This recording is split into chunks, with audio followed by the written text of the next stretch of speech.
Hello, good morning, selamat pagi. How are you this morning? Bagaimana kabar kalian pada pagi ini? Uh, are you happy? Apakah kamu merasa senang, bahagia? Thank you. Seperti biasanya ya, saya Mr. Muntaha. Hobi saya adalah konten bahasa Inggris. Nah, kali ini saya ingin mempelajari ataupun membahas tentang satu kata kerja pergi kalau kita ucapkan dalam bahasa Indonesia pergi. Eh, dalam bahasa Indonesia kata kerja itu tidak ada masalah. Pergi kemarin, pergi setiap hari, baru saja pergi, sedang pergi, pergi nggak ada perubahan. Kapanpun waktunya diucapkan selalu dengan ucapan pergi. Nah, sekarang kita akan alihkan ke dalam bahasa Inggris. Pergi, kalau kita ucapkan bahasa Inggris adalah go. Go hanya terdiri dari dua huruf ya, go. Go. Biasanya disertai dengan to, go to. Punya idiom to, go, pergi. Karena go ini kata kerja dalam bahasa Inggris, maka ucapannya tidak boleh hanya satu go. Harus ada ucapan yang lain. Baik itu ucapan yang diatur maupun tidak diatur. Perubahan yang diatur maupun tidak diatur. Dalam hal ini, kata kerja go perubahannya tidak diatur. Disebut dengan istilah irregular verb. Perubahan kata kerja yang tidak ada aturannya. Nah, karena itu berarti menjadi sesuatu yang sulit, menjadi sesuatu yang tidak terbiasa dalam bahasa kita, bahasa Indonesia. Oleh sebab itu, kita harus pelajarinya, kita harus menghafal. Harus hafal di luar kepala. Misalnya begini, go. Lalu bentuk keduanya when. Bentuk ketiganya gone. Dan bentuk keempatnya going. Sehingga bisa kita rumuskan go, when, gone, going. Go, when, gone, going. Go, when, gone, going. Go artinya pergi. When artinya juga pergi. Gone artinya juga pergi. Going artinya juga pergi. Semuanya memiliki makna pergi.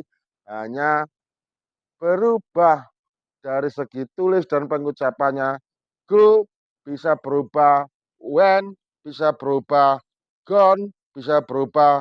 Going. Nah, ini yang dimaksud berubah. Dan ini yang harus dikuasai secara mutlak oleh si pembelajar bahasa Inggris di mana saja, kapan saja. Termasuk saya juga harus menguasai dan mempelajari. Nah, kali ini saya sudah menguasai go, when, gone, going. Itu artinya menguasai. Menguasai secara perubahannya dan menguasai secara tulisannya. Kalau go ya ditulis GO. When ditulis WENT. Gone ditulis GONE, gone. Kalau ditulis gone ya dibaca gone. Kemudian going, verb 1 tinggal ditambahkan ing, go ditambah ing jadi going. Sehingga dirumuskan go, when, gone, going. Go, when, gone, going. Nah, ini artinya sudah familiar, sudah menyatu dalam ingatan kita bahwa kata kerja itu bisa diucapkan.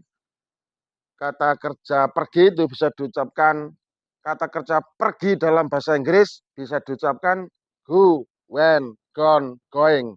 Go, when, gone, going. Kalau orang itu nggak ada proses seperti ini, go, when, gone, going, nggak ada proses mempelajari seperti ini, ya sudah barang tentu nanti dalam penggunaan kalimat yang sesuai dengan kapan terjadi eh, kegiatan pergi itu dilakukan akan menjadi salah. Kapan saya kita gunakan go? Tentu jawabnya adalah untuk sesuatu kata keterangan waktu yang berulang kali, berulang-ulang, terjadinya itu berulang-ulang. Misalnya begini, I go to school every day. I go to school every day. Saya pergi ke sekolah setiap hari. Di sini ada kata keterangan setiap hari. Berarti perginya itu berulang-ulang terjadi.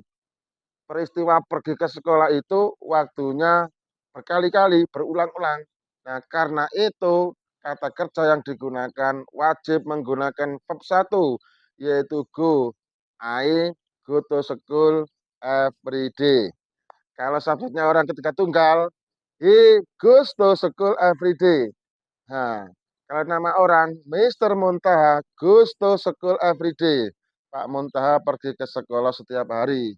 Ada suara desis Gus, dari go menjadi Gus, karena ini kata kerja go termasuk kata kerja yang bersuara desis, yaitu kata kerja yang berakhiran dengan huruf O, maka secara aturan harus ditambah ES jika pelakunya orang ketiga tunggal.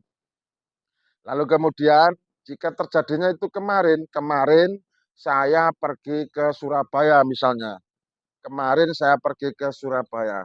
Ada satu kegiatan pergi dan terjadinya itu adalah kemarin, maka verb atau kata kerja yang dipakai tidak boleh verb satu, harus verb dua, yaitu when. Sehingga menjadi kalimat I went to Surabaya yesterday. I went to Surabaya yesterday. Kemarin saya pergi ke Surabaya. Tidak boleh I go to Surabaya yesterday. Salah. Karena ada kata keterangan waktu yesterday yang menunjukkan perbuatan yang sudah lampau, sudah terjadi, sudah lewat, maka verbnya harus verb to when. I went to Surabaya yesterday. Saya pergi ke Surabaya kemarin. Itu untuk verb 2. Untuk verb 3, ialah kalau diartikan dalam bahasa Indonesia diartikan bahwa verb 3 itu suatu peristiwa, suatu kejadian, satu tindakan, satu aktivitas yang terjadi di mana terjadinya itu baru saja berlangsung dan masih terkait dengan uh, waktu sekarang, masih relevan dengan kondisi saat ini. Nah, maka dirumuskan seperti ini. I have just gone. I have just gone to Surabaya. I have just gone to Surabaya. Saya baru saja pergi ke Surabaya. Atau he has just gone to Surabaya. He has gone to Surabaya. He has just gone to Surabaya. Dia baru saja pergi ke Surabaya. Untuk verb ing kita pakai to be. I am going to Surabaya. I am going to Surabaya. Saya sedang pergi ke Surabaya. My my wife is going to Surabaya. Istriku sedang pergi ke Surabaya. My daughter is going to Surabaya. Anak perempuanku sedang pergi ke Surabaya.